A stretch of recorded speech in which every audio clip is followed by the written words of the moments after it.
ఇంత స్టాండర్డ్స్తో ఎక్కడ residential schools లేవు. ఈ young India integrated residential schools 105 schools సంబంధించి దాదాపు 21,000 కోట్ల రూపాయలు ఖర్చు పెట్టేటువంటి కార్యక్రమాన్ని విద్య కోసం ఈ రాష్ట్ర ప్రభుత్వం, ప్రజాప్రభుత్వం ప్రజల కోసం వెచ్చించడానికి సిద్ధంగా ఉంది అని ఈ సందర్భంగా మీడియా ద్వారా రాష్ట్ర ప్రజలందరికీ తెలియజేస్తా ఉన్నాం. భవిష్యత్తులో ఈ దేశంలో ఉన్న ప్రతి రాష్ట్రం తెలంగాణకు వచ్చి తెలంగాణ మోడల్లో ఈ దేశంలో విద్యాబుద్ధులు నేర్పాలి అని చెప్పేటువంటి స్థాయిలో అందరూ ఇక్కడికి వచ్చి చూసిపోయే విధంగా ఈ పాఠశాలలు ఉంటాయి. నిజంగా ఇటువంటి young India integrated residential schools ని తెలంగాణ రాష్ట్ర ప్రజలకు అందించేటువంటి అవకాశం, భాగ్యం ఈ రాష్ట్ర ప్రజలు ఈ ప్రజాప్రభుత్వానికి కలిగిచ్చారు. మీరు కలిగిచ్చినటువంటి మీ దీవెనలతో ఏర్పడినటువంటి ఈ ప్రభుత్వం ప్రతి రూపాయ పోగేసి ప్రజల భవిష్యత్తు కోసమే, వారి జీవన స్థితిగతులు మెరుగుపరచడం కోసమే ఖర్చు పెట్టే కార్యక్రమంలో భాగంగా ఇటువంటి స్కూల్స్ ని డిజైన్ చేసి ఈరోజు మనం మొదలు పెట్టుకుంటున్నాం. ఈరోజు ఇక్కడ భూమి పూజ, ఆనాడు ఇక్కడ శిలాఫలకం వేశాం, ఆ తర్వాత టెండర్ పిలిచాం, పనులు మొదలుపెట్టే కార్యక్రమానికి ఇక్కడ నాంది పలికాం. ఇది రాష్ట్ర వ్యాప్తంగా జరిగేటువంటి ప్రక్రియ. ఇది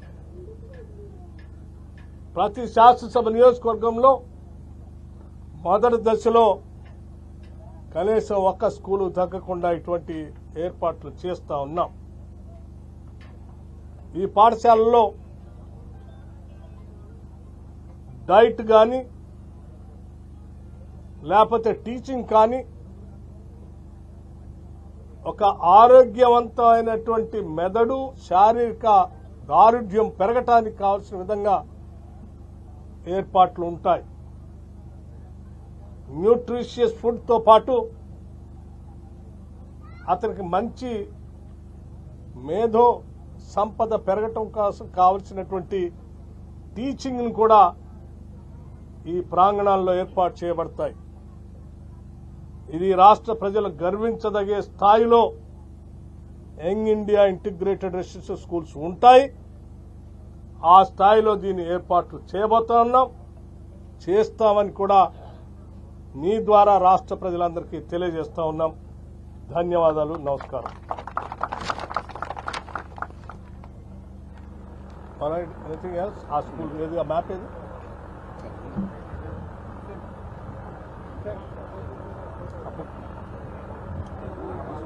ప్రొఫైల్ బుక్ ఏది?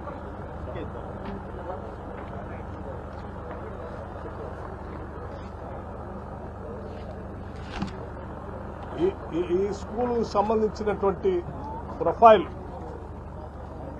ఈ రకంగా ముందే డిజైన్ చేసి ప్రతిదీ దీంట్లో పొందుపరచబడి ఉన్నాయి, లేఅవుట్తో సహా.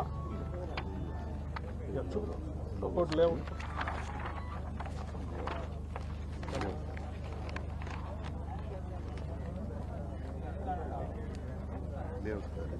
Grounds, quarters, admin block, teaching staff ఉండే అన్ని కూడా ప్రతి స్కూల్కి ఇట్లాగే ఆయా స్థలాన్ని బట్టి, లెవెల్స్ ని బట్టి, కాంటూర్స్ ని బట్టి, ప్రత్యేకంగా అక్కడ ఉన్నటువంటి వాతావరణ కండిషన్స్ కూడా పట్టి, అంటే హ్యూమిడిటీ లెవెల్స్, సన్ ప్యాత్ అన్నింటిని కూడా పరిగణలో తీసుకుని ఈ బిల్డింగ్స్ అన్ని డిజైన్ చేయబడ్డాయి.